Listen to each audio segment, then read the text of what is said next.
With diverticulitis, it's pretty common that we have to figure out every now and again some kind of a protein powder or shake or nutrient supplement of some kind to supplement nutrition after a flare-up.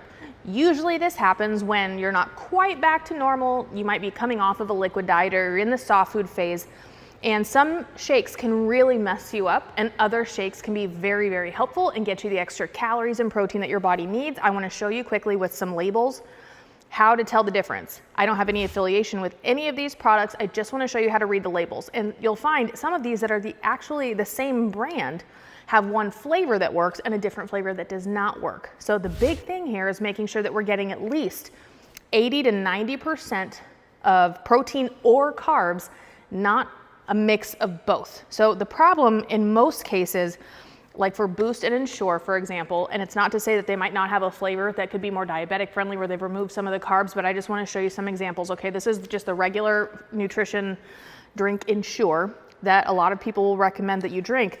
It's got 33 carbs and 9 grams of protein. So if we take 33 divided by 9, it's 3 point something, which means this does not get us to that 90% one or the other. There's too much of a mix of both.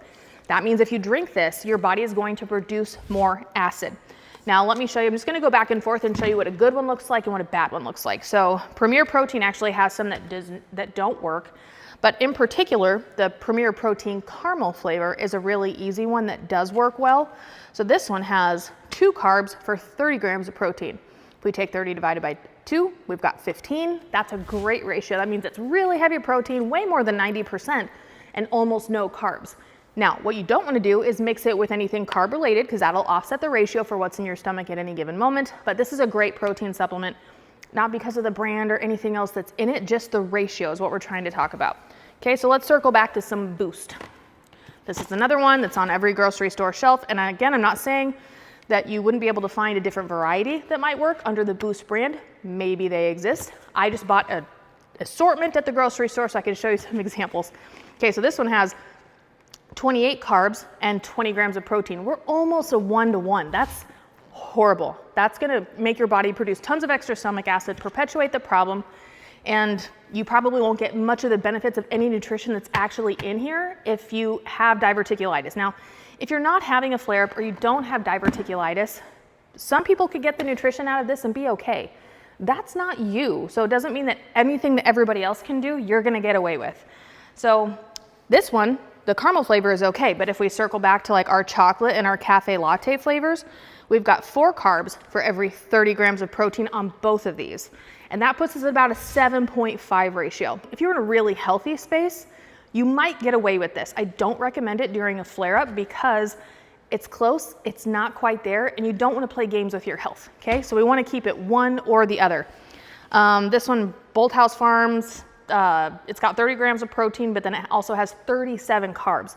So number one, the third ingredient on here is sugar, which that's a lot of sugar to be trying to get a protein drink in and get some nutrition in. And again, I'm not saying that they don't have good nutrition in them. That's going to be up to the individual product and a few other factors, but I'm just teaching you kind of what to look for. So you want 1 gram of carb in general for a protein shake for every 10 grams of protein. Or if you're feeling good, you could do 2 grams of carbs for every 10 grams of protein. In our bio, we have actually a digestive toolbox on the website, and if you're a member of that, you can use a calculator and it will do all the math for you, but you can also just divide the big number by the small number and figure out if you're 8 or above. Okay, this one has 8 carbs for 20 grams of protein. Still not gonna work. We're getting close to that, like 1 to 2. It's not gonna work. You're not gonna feel better after you drink this. I don't recommend it during a flare-up time. Now, if you're willing to go to more of a powdered protein, some of them actually taste really good. You have to watch what you mix it with. But for example, this is just a whey protein isolate. I just got it on Amazon from Bulk Supplements. I use this one a lot if I'm using it for like a batter for vegetables or meat. This has no carbs and it has 26 grams of protein. So this is straight protein, no carbs. You can also, if you're a vegetarian or vegan, find plant-based protein. This one is pretty good. It's got 16 grams of protein for 2 grams of carbs. So we're on a 1 to 8 ratio. It's not as good as it could be, but it's still doable and viable. Okay, so when it comes to choosing a protein, I know this is confusing and you guys might have some questions about this. If you have questions, Drop them in the comments. We'll do our best to help, but also go to rachelstea.com. We have a quiz that you can take. The link is in our profile. At the end of the day, we want to make sure that you're not mixing your carbs and proteins in the same sitting. It's not that these drinks are bad for you. It's that the mix is causing more stomach acid to be produced. So if you have diverticulitis already and you're adding this to the pile of crap that you're already dealing with, it's not likely to solve more problems than it causes, and I advise staying away from it if at all possible.